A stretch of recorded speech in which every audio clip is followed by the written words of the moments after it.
So the biggest complaint that I get from my clients is against real estate agents underquoting. Underquoting is that practice where an agent will deliberately advise people looking at a property or online that the property is going to sell for substantially less than it eventually will. And the idea behind that is they get more prospective buyers to the table, which creates more competition and more hype, and so theoretically the price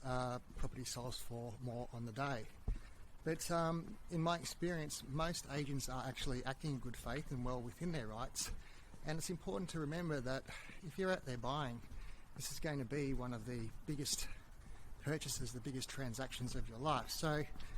the onus really is on you to do your homework and to find out the true value of a property and to ascertain the price you're prepared to pay, regardless of what price an agent tells you it might be selling for. And there are three ways to do that. The first one is to understand how a real estate agent prices up a property, and what they'll generally do is, on an agency agreement with the vendor, is they'll put a range of about 10%, and they'll use what's called comparable sales,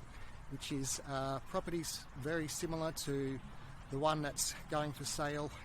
in the same suburb, perhaps even on the same street or close by streets, in the same sort of a market, and they'll use those as indications of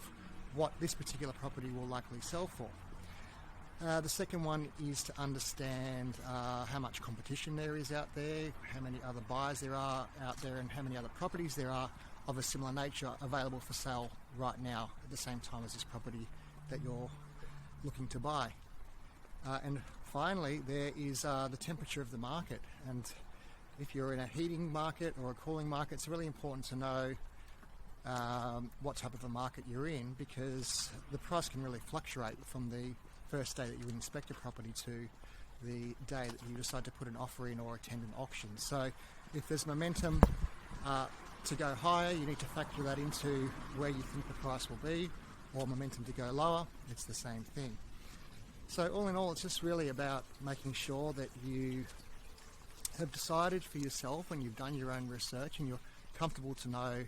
what the price and the value is for yourself, and you don't need to worry about agents underquoting or complaining about that, because you know for yourself the price that you're prepared to pay, the value of that property, and there won't be any buyer remorse.